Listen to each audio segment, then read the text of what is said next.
प्रिय विद्यार्थियों, बहुत दिनों बाद आपसे बात करने का अवसर मिला है, क्योंकि आप जानते हैं कि इस दौरान कोरोना की दूसरी और अधिक भयावह लहर के बीच जनजीवन अस्त व्यस्त सा हो गया था। अभी स्थितियां कुछ सामान्य होने लगी हैं। मुझे पूर्ण आशा है कि आप सब लोग अपने घर पर स्वस्थ रहे होंगे और आगे भी स्वस्थ रहेंगे। कोरोना के इस संक्रमण के दौर में आप सबकी भूमिका सबसे महत्वपूर्ण है। मैंने अपने एक पहले वीडियो में भी ये बात कही थी कि आप ही वो लोग हैं जो स्प्रेडर का भी काम करते हैं और सेवियर का भी काम करते हैं, बचाते भी हैं। और अनजाने में, क्योंकि आपके सिम्टम्स आपके साफ नज़र नहीं आते, इसलिए आपको ये लगता है कि हम सही हैं और आप घूमते रहते हैं, लोगों से संपर्क करते रहते हैं और अनजाने में ही संक्रमण को दूसरों को बांटते रहते हैं। इसलिए मैं आपसे इस व्याख्यान को शुरू करने से पहले ये अपील करना चाहूँगा कि आप इस बात का पूरा ध्यान रखें कि जब भी आपको कोई लक्षण नज़र आए, आपके गले में खराश हो, बुखार हो, खांसी हो, कोई जुकाम हो, नाक बह रहा हो, इस तरह के कोई फ्लू जैसे लक्षण आपको नज़र आएँ, आप तुरंत घर में आइसोलेट हो जाएं और आवश्यक दवाएं जो निर्धारित की हुई हैं वो लें। बाहर उसके लिए न घूमें और अपने साथियों को भी कह दें कि अनावश्यक अब मुझसे मिलने की कोशिश न करें। यह जल्दी ही ठीक हो जाता है। जितना इसका डर बनाया हुआ है, अगर हम समय पर इसको पहचान लें और दवा ले लें तो यह ठीक हो सकता है। और एक जो सबसे बड़ी बात है कि भीड़ भाड़ में जाने से पहले हमें अपने आप को तोलना होगा कि हम कितने ठीक हैं। किसी से बात करनी भी हो तो पूरे मास्क के साथ और डिस्टेंसिंग के साथ। पहले जो 2 गज की जो दूरी थी, अब उसको थोड़ा और बढ़ाइए, क्योंकि एरोसोल्स में भी, एरोसोल के माध्यम से भी कोरोना संक्रमण के फैलने की कई प्रमाण मिले हैं। तो ये बात आपको बड़ी ध्यान रखनी है। हाथ आप लगातार साफ़ करते रहिए, मुंह को भी आप साफ़ कीजिए, क्योंकि कई बार ऐसा होता है कि हमारे नाक, आँख और जो मुंह है, इनके माध्यम से खुले में भी एरोसोल के माध्यम चले जाते हैं। तो हाथ और मुंह दोनों आप बार बार साफ़ कीजिए जब भी आपको मौका मिले। घर में रहें, लेकिन मास्क सबसे अनिवार्य है। बिना मास्क के अगर आप बाहर जाएंगे, घर में रहेंगे और आपको एसिम्प्टोमेटिक कोरोना संक्रमण है, तो समझ लीजिए आप दूसरों को दे रहे हैं। तो ये सावधानी आपको करनी है। और सेवियर के नाते आप लोग जो सेवा करते आए हैं, पीड़ितों की जो सेवा करते आए हैं, अस्पताल पहुंचाने में, दवाइयां वितरण करने में, भोजन पैकेट्स वितरण करने में या अन्य कोई और सहायता करने में, उसके लिए आप सब बधाई के पात्र हैं। मैंने ये महसूस किया क्योंकि पिछले दिनों में भी इस महामारी से पीड़ित हो गया था और इसीलिए कई दिनों बाद आपसे मैं आपसे मिल पा रहा हूँ। तो उस दौरान मैंने अनुभव किया कि इसमें कितनी ज़रूरत होती है एक दूसरे की हेल्प की। अगर आप किसी पीड़ित की सहायता नहीं कर पा रहे हैं तो फिर डिप्रेशन में चला जाता है, उसको आवश्यक सुविधाएं नहीं मिल पाती हैं, उसकी कंडीशन का सही पता नहीं चलता है। यदि कोई अटेंडेंट घर का आदमी हो या कोई मित्र हो, वो अगर उसका बराबर ध्यान रखे तो हम उसकी कंडीशंस को और उसके स्वास्थ्य की उचित देखभाल कर सकते हैं, उसके खान पान की उचित व्यवस्था कर सकते हैं और ये हम पूरी सावधानी के साथ कर सकते हैं। मैंने देखा कि मेरे मित्र जो हैं और मेरे परिजन, उन्होंने अस्पताल में भी जाकर हमें भोजन और अन्य दवाइयाँ आदि पहुँचाई और वो सुरक्षित रहे, क्योंकि उन्होंने पूरी सावधानी बरती। और अन्य जो रोगी वहाँ भर्ती थे सामान्य अस्पताल में, उन लोगों के परिजन भी बराबर आते रहे। तो ऐसा कुछ नहीं है, डरने से कुछ नहीं होगा। बिल्कुल सावधानी बरतते हुए आप अपने जो भी परिजन आपका पीड़ित है, इस रोग से पीड़ित होता है, उसकी यदि आप पूरी देखभाल करेंगे, समय पर उसका ध्यान रखेंगे, उसके ऑक्सीजन लेवल का, उसके और अन्य कंडीशंस का, कब अस्पताल ले जाने की ज़रूरत है, कब नहीं, और कब दवाइयों की ज़रूरत है, कब उसके खान पान का क्या शेड्यूल बनाना है, किस तरह उसको खाना देना है, किस तरह उसको अलग रखना है, ये सब चीज़ें अगर आप ध्यान रखेंगे तो आप बहुत बड़े सेवियर, बचाव जैसे कहते हैं ना कि बचाने वाले बन जाएंगे। भगवान के डॉक्टरों की तरह आप भी भगवान के रूप बन जाएंगे। तो ये दोनों रूप आपके हैं। मैं आशा करता हूँ कि आपका सेवियर रूप बड़ा अच्छा होना चाहिए। अब जहाँ भी आप रहते हैं अपनी लोकेलिटी में, वहाँ आज मैं जिस उद्देश्य से यह वीडियो बना रहा हूँ आपके लिए, वो BA पार्ट 3 के विद्यार्थियों के लिए है। वैसे यह जो सिविल सर्विसेज मेंस एग्ज़ाम देंगे और जिनके पास हिंदी विषय है IAS वाले एग्ज़ाम में, उनके लिए भी उपयोगी सिद्ध होगा। अगर वो भी इस वीडियो को देखेंगे तो उनको भी इस टॉपिक से लाभ मिलेगा। और आज का हमारा जो टॉपिक है वो है देवनागरी लिपि की विशेषताएं। आप सब जानते हैं कि भारत की जो दो मुख्य भाषाएं हैं, संस्कृत और हिंदी, उनकी लिपि का नाम है देवनागरी। ऐसा नहीं है कि केवल इन दो भाषाओं की लिपि है, इसके लिपि चिन्हों की समानता नेपाली, कोंकणी, मराठी और गुजराती भाषाओं की लिपियों से भी है। और कई बार तो ऐसा ही लगता है कि देवनागरी लिपि ही इनकी भी लिपि है, लेकिन कुछ लिपि चिन्हों में कुछ अंतर तो है, इसलिए हम लिपि चिन्हों की समानता ही कह सकते हैं। एग्जैक्ट हम देवनागरी लिपि उसको कहने में थोड़ा परहेज करेंगे। तो देवनागरी लिपि की विशेषताओं में हम सबसे पहले जो एक बात जानते हैं कि संसार की जितनी भाषाएं हैं उन लिपियों में सर्वाधिक वैज्ञानिक लिपि देवनागरी को माना जाता है। प्रश्न ये उठता है कि वैज्ञानिक मानने के पीछे हमारा क्या आधार है। वैज्ञानिक, किसी भी लिपि के वैज्ञानिक होने का जो मतलब है वो है कि वह लिपि, उस लिपि में स्पष्टता होती है। स्पष्टता का अर्थ ये है कि उसमें किसी तरह के भ्रम की, कन्फ्यूजन की कोई गुंजाइश नहीं है। जैसे कि लिपि चिन्ह सब अलग अलग होंगे, किसी एक ध्वनि के लिए दो दो लिपि चिन्ह नहीं होंगे, या एक से अधिक लिपि चिन्हों के लिए एक ध्वनि नहीं होगी, एक जैसी ध्वनि नहीं होगी, एक उच्चारण नहीं होगा। पहली बात ये। दूसरी बात ये कि उसकी जो वर्णमाला है उसकी एक व्यवस्थित परंपरा है। उसको हम सुपरिभाषित कर सकते हैं कि पहले ये, दूसरा ये, तीसरा ये, इस क्रम से हम उस वर्णमाला को हम रख सकते हैं। तो देवनागरी लिपि में ये भी पाया जाता है। वैज्ञानिक होने का एक और प्रमाण ये है कि आप उसको सुपरिभाषित कर सकते हैं। किसी भी स्थिति में कभी भी आप उसमें कन्फ्यूजन नहीं पाएंगे, बता सकेंगे कि हाँ ऐसा ये है, ये उच्चारण इसका इस तरह से, ये उच्चारण अगर आया तो ये लिपि चिन्ह होगा, ये लिपि चिन्ह है तो इसका उच्चारण ये होगा। कहीं भी किसी भी शब्द में वो प्रयोग हो, कहीं कोई, जैसे अंग्रेजी में आपने देखा होगा कि बहुत सारे शब्द साइलेंट रह जाते हैं, आपने वो खूब सुने होंगे। जैसे साइकोलॉजी में आपने देखा कि पी बिल्कुल साइलेंट है, नाइफ में आपने देखा कि के बिल्कुल साइलेंट है। तो ऐसा देवनागरी लिपि में नहीं है, इस तरह का कोई भ्रम इसमें नहीं है, इसलिए हम इसको वैज्ञानिक मानते हैं। और भी बहुत सारी चीज़ें हैं, जैसे संयुक्त व्यंजनों की एक परंपरा इसमें है। संयुक्त व्यंजनों के बनाने, जो निर्माण है, उसकी एक वैज्ञानिक व्यवस्था है, बड़ी स्पष्ट व्यवस्था है। हम एक बार जान लें तो हम किसी भी तरह का संयुक्त व्यंजन बना सकते हैं। एक और इसमें खास बात है वैज्ञानिक होने की, मात्रा और भाषाओं की लिपियों में आपने देखा होगा कि स्वर साथ साथ लिखे जाते हैं, लेकिन यहाँ स्वर नहीं लिखे जाएंगे व्यंजन के साथ, यहाँ उनकी मात्राएं चलेंगी। और मात्रा का मतलब होता है समय, कि कितना समय, उसी हिसाब से मात्राएं हैं। तो हम कई बार कहते हैं ना छोटी मात्रा, बड़ी मात्रा, तो उसका मतलब है कम समय लगेगा छोटी मात्रा में, अधिक समय लगेगा बड़ी मात्रा में। तो ये एक व्यवस्था, तो ये सारी चीज़ें मिलकर देवनागरी लिपि को वैज्ञानिक बनाती हैं और यही इसकी विशेषताएं हैं। तो हम एक एक करके उनका परिचय प्राप्त करते हैं, अध्ययन करते हैं। सबसे पहले मैं जिस बात का जिक्र करूँगा देवनागरी लिपि की, जो खास बात है वो ये है कि देवनागरी लिपि की प्रत्येक ध्वनि के लिए, जितनी भी ध्वनियाँ हैं, देखिए ध्वनियाँ हम कहाँ से लाते हैं, हमने पूरा सर्वेक्षण करके, हमारे जो भाषाविद थे किसी समय में, और वो एक समय में नहीं हुआ होगा, अलग अलग समयों में, जब जैसे जैसे लिपि का विकास होता गया, भाषाओं का विकास होता गया, तो उन भाषाओं की, यानी कि खासकर संस्कृत और हिंदी, इन भाषाओं की ध्वनियों का अनुमान लगाया गया कि किन किन ध्वनियों का बोलने में प्रयोग होता है, तो उनको हम ध्वनियाँ बोलते हैं। तो देवनागरी लिपि में जितनी भी ध्वनियाँ हैं उन सब के लिए जो एक खास जो विशेषता है उसकी है, उन सब के लिए पृथक पृथक चिन्ह हैं। कहने का मतलब यह है कि एक ध्वनि और एक चिन्ह, 1-to-1 रिलेशन है।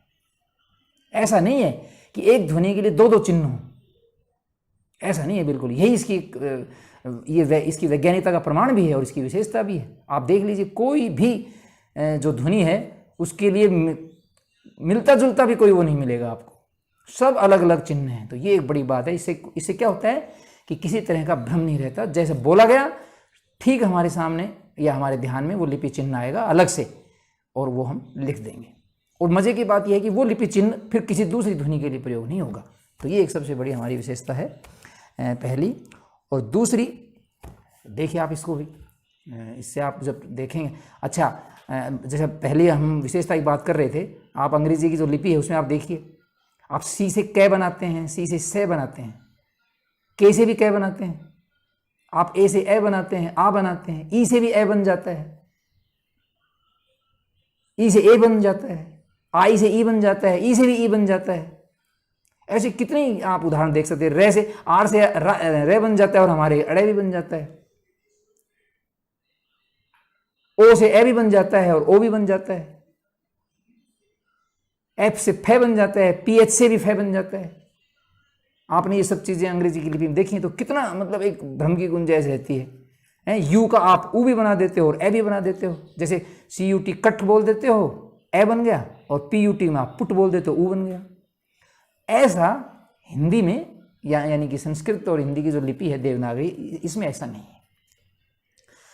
उच्चारण एक और एक ही उसकी ध्वनि, तो कोई भ्रम नहीं है। जैसे उच्चारण किया उसके लिए एक ही ध्वनि सामने आएगी, अलग अलग नहीं कोई। तो ये इसकी बड़ी एक वो बात थी। अब हम दूसरी जो विशेषता है वो लेंगे कि देवनागरी लिपि की प्रत्येक ध्वनि का उच्चारण होता है। जैसे मैंने पहले बताया था कि कोई ध्वनि इसमें साइलेंट नहीं रहती। ऐसा नहीं है कि कोई ध्वनि बिना उच्चरित हुए रह जाए। ये इसकी सबसे बड़ी विशेषता है। दुनिया की शायद अन्य भाषाओं में आपको मिल जाएगा ऐसा कुछ, कई ध्वनियाँ बिना बोले रह जाती हैं, बिना उच्चरित, लेकिन इसमें प्रत्येक ध्वनि जो है उच्चरित होगी। आप देखिए, जैसे मैंने अंग्रेजी में भी उदाहरण दिया, आप नाइफ में के नहीं बोल पाए, साइकोलॉजी में पी का उच्चारण नहीं कर पाए, और टीचर जब शब्द बोलते हो तो आर का उच्चारण नहीं हो पाता। टीचर बोलते हो आप, टीचर, रे नहीं बोल पाते आप। ये तो हम हिंदी वाले जो है ना, ये थोड़ा सा उसको कर देते हैं, टीचर बोल देते हैं, जबकि वो जो अंग्रेजी जानकार जो लोग हैं वो टीचर नहीं बोलेंगे, चर नहीं बोलेंगे, वो टीचर, वो साइलेंट रह जाता है।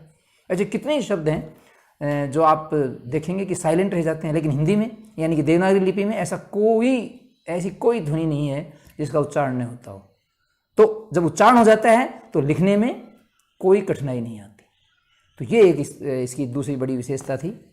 अब आप देखिए तीसरी विशेषता, देवनागरी की जो वर्णमाला है यानी कि ध्वनियों का जो समूह है, उसकी एक वैज्ञानिक व्यवस्था है। आप देखिए, अंग्रेजी की जो लिपि है उसमें आप क्या करेंगे कि सबसे पहले ए है, फिर बी है, सी डी ई। आप देखिए वॉवल्स जो हैं आपके अंग्रेजी के, ए शुरू में आ गया, फिर ई आ गया, फिर आई कहीं आ रहा है, ओ कहीं आ रहा है, यू कहीं आ रहा है। ऐसा कुछ, इसे कुछ पता ही नहीं चल रहा, हमें सिर्फ रटना पड़ता है ABCDEFGHIJKLMNO PQRSTUVWXYZ। कोई इसको हम वैज्ञानिक कैसे हम सुपरिभाषित करेंगे। लेकिन हिंदी में देखिए आप, स्वर पहले आएंगे, और स्वरों में आप देखिए हमारे अ आ ई उ सब, और स्वरों की परंपरा देखिए आप, पहले ह्रस्व स्वर है, फिर दीर्घ स्वर है। जैसे ए है ह्रस्व और आ है दीर्घ, इसी तरह ई और ई है, उ और ऊ है, फिर री है, और उसके बाद देखिए आप संयुक्त स्वर हैं, दो स्वरों से मिलकर जो ध्वनि बनी है, जैसे ए और ई से मिलकर ए बना है। आई ऐसे ही संयुक्त स्वर है, ऐसे ही ओ है और औ है। तो इस तरह से हमारे यहाँ ह्रस्व, दीर्घ और फिर संयुक्त व्यंजन। वृद्धि स्वर भी आप उनको बोल सकते हो, जैसे आई वृद्धि स्वर है और औ वृद्धि स्वर है। ए संयुक्त व्यंजन है, संयुक्त स्वर है, और आई वृद्धि स्वर है। तो ये एक देखिए आप, पहले स्वर, और स्वर भी बड़ी व्यवस्था के साथ, और भी इसकी हम वर्गीकरण कर सकते हैं, लेकिन वो यहाँ उतना उचित नहीं रहेगा बताना। इसके बाद देखिए आप, व्यंजनों की व्यवस्था है। भाषा में जब शब्द हम बनाते हैं तो उसमें व्यंजन काम आते हैं, और व्यंजनों को आपस में जोड़ने के लिए, शब्द बनाने के लिए क्या काम आते हैं, स्वर काम आते हैं। जब अंग्रेजी की लिपि में आप चलेंगे तो स्वर साथ लिखा जाएगा। जैसे आप लिखेंगे कैमरा, तो कैमरा में आप सी के साथ ए लिखना पड़ेगा आपको, और मैं एम के साथ आपको ई लिखना पड़ेगा, और आ की ध्वनि के लिए आर के साथ आपको ए लिखना ही पड़ेगा, यानी कि स्वर को ऐसे ऐसे लिखना पड़ेगा। लेकिन यहाँ अगर आप कैमरा लिखेंगे देवनागरी लिपि में तो क्या करेंगे आप, कैमरा आई की मात्रा लगाएंगे, आप आई नहीं लिखेंगे, कै के बाद आई नहीं लिखेंगे, उसकी मात्रा लगाएंगे। ऐसे रे के साथ जब आ लगाएंगे, आ नहीं लिखेंगे, आप उसकी मात्रा लगाएंगे। तो हमारे यहाँ मात्राएं हैं। तो मात्रा का मतलब क्या होता है, मात्रा का मतलब होता है समय। ये शायद किसी अन्य भाषा की लिपि में आपको देखने को नहीं मिलेगा। मात्रा का मतलब होता है समय, कितना समय किसी लिपि चिन्ह के उच्चारण में लगता है, वो मात्रा कहलाती है। तो इसलिए हमारे यहाँ ह्रस्व यानी कि लघु, कम समय लगने वाले को हम ह्रस्व बोलते हैं और ज़्यादा समय लगने वाले को हम दीर्घ बोलते हैं। तो ए हमारा लघु है और आ हमारा दीर्घ है, तो आ की एक मात्रा है। ऐसे ई की एक मात्रा है, लघु वाले की अलग मात्रा है, और जो बड़ी मात्रा है दीर्घ है उसकी अलग मात्रा है। ये आप जानते होंगे, नहीं तो मैं लिख के आपको बताऊं, शायद जानते होंगे ये तो आप, बड़ी मात्रा छोटी मात्रा। तो मात्राओं का तो स्वर प्रयोग नहीं होते यहाँ पर, स्वरों की मात्राएं, और इससे क्या है भाषा का सौंदर्य बढ़ता है, भाषा की वैज्ञानिकता बढ़ जाती है। ये सीखना पड़े, एक बार सीखने के बाद भूलता नहीं आदमी। एक बार तो अटपटा लगता है, लोगों को लगता है कि यार ये क्या ऊपर नीचे मात्राएं लगाए जा रहे हैं, ए की मात्रा लगा दी, कभी औ की मात्रा लगा दी, कभी आई की मात्रा लगा दी, कभी ऊ की फिर नीचे आ गए, बड़े ऊ की वैसे आ गई, और फिर रे में आप ऊ की मात्रा कहाँ लगाते हो, ऐसे छोटी की मात्रा इधर से लगेगी बाएं हाथ बाएं तरफ से, और बड़ी की मात्रा लगेगी दाईं तरफ से। तो ये सब चीज़ें एक बार तो अटपटी लगती हैं, लेकिन जब एक बार आ जाएंगी, क्योंकि साइंटिफिक है ये, मैं बार बार जिस बात पे जोर देना चाह रहा हूँ साइंटिफिक, एक बार जैसे आ जाएंगे आपको तो फिर आपको दिक्कत नहीं आएगी, फिर बड़े इसमें आनंद आएंगे लिखने में। तो मात्राओं की इसमें बड़ी अच्छी व्यवस्था है। कोई भी शब्द बनेगा उसमें स्वर की जगह क्या लगेंगे, उनकी मात्राएं, और मात्राएं निश्चित हैं, अलग अलग नहीं है वो। एक बार वो मात्राएं सीख रही हैं, आप सब जानते हैं उन मात्राओं को, तो आप देखेंगे इसका वो करके। इसके बाद जो है हमारी जो आती है अगली जो विशेषता आती है कि देवनागरी में संयुक्त व्यंजनों की व्यवस्था है। आप देखिए जो संयुक्त व्यंजन है, व्यंजन आप समझ गए होंगे, क वर्ग, च वर्ग, ट वर्ग, त वर्ग, प वर्ग, यानी कि ये तो 5-5 का समूह है, इसलिए हम इनको वर्ग से बोलते हैं। फिर उसके बाद हमारे कुछ अलग तरह के व्यंजन हैं, जैसे य, र, ल, व और श, श, स, है, ये 8 अलग है। तो 25 वो और 8 ये, तो 33 ये व्यंजन है हमारे, और 11 हमारे स्वर हैं जो आप जानते हैं। इसके अलावा देखिए आप ये देखिए भाषा का लिपि का सौंदर्य। इसके अलावा हमारे यहाँ संयुक्त व्यंजनों की परंपरा है। मेरे ख्याल से जहाँ तक मैं जानता हूँ दुनिया की किसी अन्य भाषा में संयुक्त व्यंजनों की कोई परंपरा नहीं है। आप सब ज़्यादा प्रयोग आप अंग्रेजी की लिपि का करते हैं, आप देख लीजिए उसमें कोई संयुक्त व्यंजन है ही नहीं, जैसे जो बोला गया वैसे लिखा गया। स्वर की अगर उसमें ध्वनि है तो स्वर लगा दिया गया, जैसे वोल जो आप लगाते नहीं है तो नहीं लगाएंगे। संयुक्त व्यंजन कोई व्यवस्था नहीं, लेकिन हमारे यहाँ संयुक्त व्यंजन है, आधा व्यंजन और पूरा व्यंजन, उसको मिला के हम संयुक्त व्यंजन बनाते हैं। और उसको लिखने की कई व्यंजनों के लिखने की तो चिन्ह भी अलग हैं। जैसे आपने देखे होंगे क्षत्रिय का क्षय, त्रय, त्रिशूल का त्रय, और ज्ञान का ज्ञ आपने देखा होगा।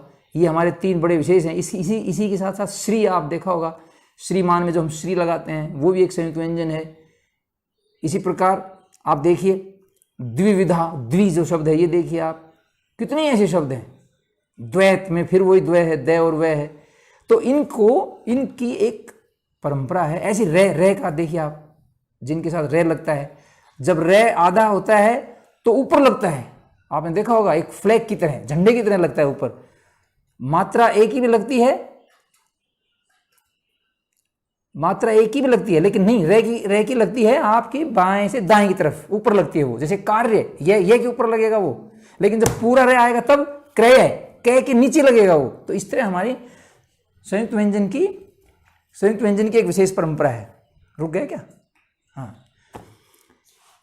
इस तरह हमारे यहाँ संयुक्त व्यंजन की एक विशेष परंपरा है। जब आप इसको सीखेंगे तो बताया जाएगा आपको कि रे देखिए कैसे कैसे प्रयोग होता है। आपने देखा कि जैसे ट्रक शब्द आप लिखते हो तो ट आधा है और रे पूरा है, तो जो नीचे जो आप तिर्यक रेखा खींचते हो वो एक तो हलंत की है और एक है रे की। जैसे मैं आपको बताऊं, कागज पे लिख के बताऊं आपको कि ये देखिए आप, आ जाएगा इसमें, आ रहा है, ये देखिए आप कि ये आपने लिखा ट और इसके लगाया आपने हलंत, और इसमें आपको रे जोड़ना पड़ेगा। तो रे जोड़ने के लिए जो जैसे आपने क्रय में जोड़ा था, ये देखिए आप, हमने आधा क है, यहां आधा क है और रे पूरा है, ये जोड़ा था हमने। तो ऐसे ट आधा है तो रे जोड़ने के लिए हम ये लगाएंगे, देखिए आप। तो ये हलंत है और ये रे का चिन्ह है, और तब हम आपके सामने लिखते हैं ट्रक। तो इस तरह जो है हमारे संयुक्त व्यंजन की परंपरा है। ऐसे ही आप देखिए क्षत्रिय, ये देखिए क्षय, ये अलग से लिखा जा रहा है, लिपि चिन्ह अलग है। ये कैसे बनता है? ये बनता है आधा क। आधा क लिखने, कोई भी आधा व्यंजन हम लिखते हैं हलंत के साथ। आधा का मतलब होता है उसमें स्वर नहीं होता, ठीक है। और फिर उसके बाद है उसमें मूर्धन्य श, मूर्धन्य स है क्षय। इसी प्रकार हमारे त्रय है, ये देखिए आप, त्रय का तो आप समझ ही गए होंगे, आसान है, तय आधा और पूरा रह। और ऐसे ही है गे, जिसको गे बोलते हो आप, इसके बारे में बड़ा विवाद है, मैं अगले उसमें बताऊंगा आपको। इसमें जय शब्द है, जय व्यंजन है आधा, और ये पूरा है। ये देखिए आप, इस तरह हमारे ऐसे है श्रेय, ये देखिए श्रेय, ये श्रेय देखिए, और इसको आप लिखेंगे तालव्य श है आधा और इसमें है पूरा रह, ये श्रेय है। और भी आप देखेंगे तो द में देखिए आप द्वय, तो द्वय को आप क्या लिखेंगे? द आधा और प्लस स्व, ये देखिए आप, ऐसे द में ध भी होता है, ये ध, तो ऐसे आप इसको लिख सकते हो ध। तो ये हमारे संयुक्त व्यंजनों की एक विशेष परंपरा है, तो ये किसी और भाषा में नहीं मिलेगी। तो तरीका है इनका एक बनाने का, और वो तरीका आने के बाद हम बिल्कुल भी कहीं भी चूकते नहीं हैं, और ये भाषा की उसको बढ़ाता है, समृद्धि, भाषा की समृद्धि होती है इससे, तरह तरह के शब्द इससे बनते हैं। आप देखिए क्षत्रिय शब्द आप कैसे बोलते हैं अगर क्षय नहीं होता तो, है ना। हमारे अद्वैतवाद जब बोलते हैं तो अगर द्वय शब्द नहीं होता तो हम कैसे अद्वैतवाद को कह सकते थे। तो ये सब चीजें हमारी हैं। तो एक विशेषता ये थी। अगली विशेषता है कि देवनागरी का विकास, देवनागरी लिपि का विकास भारत की लिपि से ही हुआ है। भारत की कोई एक प्राचीन लिपि रही है ब्राह्मी, प्राचीन लिपियों में से एक भारत की लिपि रही है ब्राह्मी, जो इस क्षेत्र में, इस भूभाग में विकसित हुई। उस ब्राह्मी से ही देवनागरी का विकास हुआ है, गुप्त काल से चलते हुए, और उसके बाद ये देवनागरी लिपि अस्तित्व में आई है। इसका मतलब ये मैं क्यों कहना चाह रहा हूँ विशेषता में, ये मैं इसलिए कहना चाह रहा हूँ कि क्योंकि ये स्वदेशी देश में ही विकसित हुई है, इसलिए इसमें देश की अन्य भाषाओं की ध्वनियों को समाहित करने की शक्ति है। हमने बहुत सारे जो ध्वनियाँ जरूरी थी वो हमने ली हैं। जैसे आप देखिए जब टे वर्ग में आप चलते हो तो डे शब्द आता है, डे डाल, लेकिन उसी से मिलता जुलता एक शब्द आता है अड़े। जैसे लड़ाई में आप लिखते हो, वो ध्वनि कहाँ से आई? वो हमारी किसी अन्य देश की किसी भाषा से आई है, चाहे वो मराठी या गुजराती से आई हो। तो ऐसे ही ढ है शब्द, जैसे ढोलक आप बोलते हो, लेकिन चढ़ाई, पढ़ाई, पढ़ाई में जो बोलते हो ढ, वो ढ के, तो इनको लिखने का क्या तरीका है? तो देखिए हमारी जो मूल लिपि में जो शब्द हैं वो तो है ड, ये देखिए आप, लेकिन जो स्वदेशी भाषाओं से जो लिए गया जो ध्वनि है वो है अड़े, ये देखिए आप, इसको अड़े बोलते हैं। लड़ाई, अड़े, अड़े जो शब्द है ये जिह्वा मूर्धा पे जाके एकदम नीचे गिरेगी। ऐसे ही ढ है ढोलक, और ढ है ये पढ़ाई वाला, पढ़ना, चढ़ना, और ये ढाल, ढोलक, ये डाल, डर, इस तरह के शब्दों में प्रयोग होते हैं। तो आपने देखा होगा कि अड़े, अड़े को हम क्या बोलते हैं? जब छोटे बच्चों को सिखाते हैं तो हम क्या बोलते हैं? अड़े खाली बोलते हैं, क्योंकि अड़े से कोई शब्द बनता नहीं है, बीच में और बाद में जरूर आ जाएगा ये, लेकिन आरंभ में कभी भी अड़े नहीं आएगा। इसी प्रकार अड़े भी पहले कभी नहीं आता, इसलिए हम अड़े को खाली, अड़े को खाली, है ना, ये को खाली बोलते हैं, हम बोलते हैं ना। और ऐसे ही कै वर्ग का जो नासिक की ध्वनि है अंग, वो भी खाली, उससे भी कोई शब्द बनता नहीं है। हाँ, न और मैं से जरूर बनते हैं, तो उनसे हम बनाते हैं न, नल और मैं, मटका। तो ये जो ध्वनियाँ हम ली हैं, ऐसे ही देखिए आप। अच्छा, ऐसा नहीं है कि भाई केवल स्वदेशी भाषाओं को इसमें समाहित करने की शक्ति है, विदेशी भाषाओं की ध्वनियों को भी देवनागरी लिपि समाहित कर रही है। जैसे आपने देखा होगा कि फ जो है हमारा, फल वाला फ तो ये है, फ वाला फल तो हमारा ये है, लेकिन जब आप उर्दू के शब्द बोलेंगे, फारसी के शब्द बोलेंगे, अफगानिस्तान जैसे आप बोलेंगे, तो फिर उसके लिए आपको नई ध्वनि करनी पड़ेगी, और वो है ये नुक्ता वाली। ये देखिए नुक्ता, तो जब भी आप विदेशी ध्वनि का प्रयोग करेंगे उसमें आप नुक्ता लगा देंगे। आप इनको भी नुक्ता वाला मान सकते हैं, कह सकते हैं कि ये मूल देवनागरी लिपि के नहीं हैं, बाहर से लिए हैं, इसलिए हम इनमें नुक्ता लगा रहे हैं। तो नुक्ता लगाते ही ये पहचान मान लीजिए, एक सामान्य पहचान है कि ये किसी दूसरी भाषा की लिपि की ध्वनि है। ठीक है, तो ऐसे फ है। ऐसे जय में आप देखिए, हमारा तो जल है, लेकिन उनका जहाज है, जहाज, जल जला, ये देखिए आप, जल जला के लिए। तो ऐसी ध्वनियाँ भी हमने ली हैं। कुछ और ध्वनियाँ शुरू में ली थी, लेकिन वो हमारी इन्हीं ध्वनियों में शामिल हो गई देवनागरी लिपि में, उनमें कोई पार्थक्य नहीं रहा, अलग नहीं रही वो। अभी यही ध्वनियाँ जो हैं अलग से हैं। इसी प्रकार देखिए आप अंग्रेजी की जो लिपि है उसमें आपने दो लिए हमने, एक तो हमारा ए है, लेकिन उनका है, इसको अब बोलने में बड़ी कठिनाई है, तो इसलिए इसको हम ज़्यादा नहीं अपनाते। खासकर ये जो करियर शब्द है, करियर शब्द, ये देखिए इसमें प्रयोग होता है। ये अंग्रेजी का एक शब्द है करियर, एक होता है कैरियर, कैरी, कैरी में आई की मात्रा है, वहाँ नहीं, CARRIER जैसे लिखते हैं ना, CARRIER,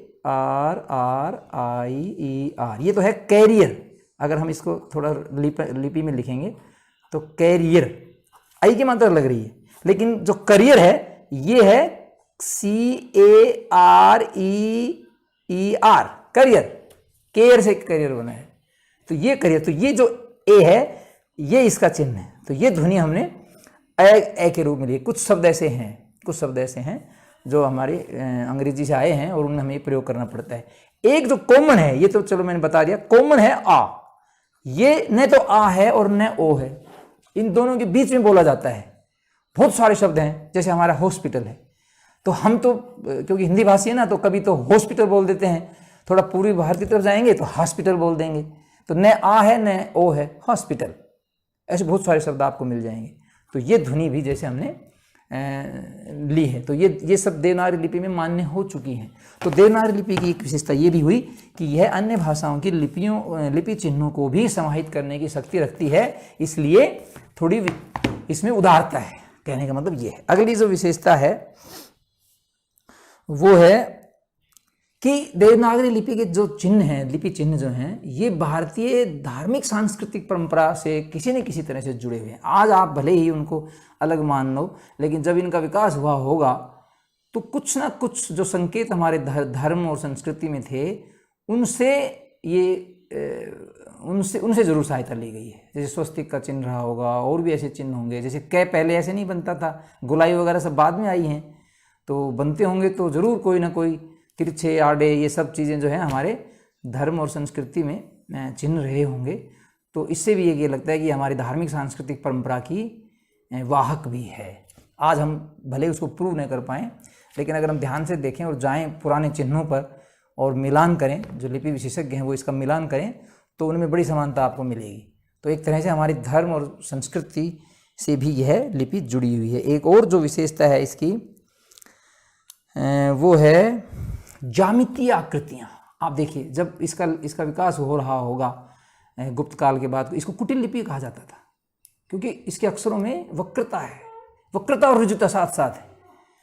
तो ज्यामितीय आकृति, आप देखिए वैज्ञानिकता का कोई ये एक आधार थोड़ी था। वैज्ञानिक आधार ये भी है कि हमने ज्यामितीय आकृति जो निश्चित हैं, जैसे वर्ग है, आयत है, सर्किल है, त्रिभुज हैं, इन सब का देखिए इसमें समावेश।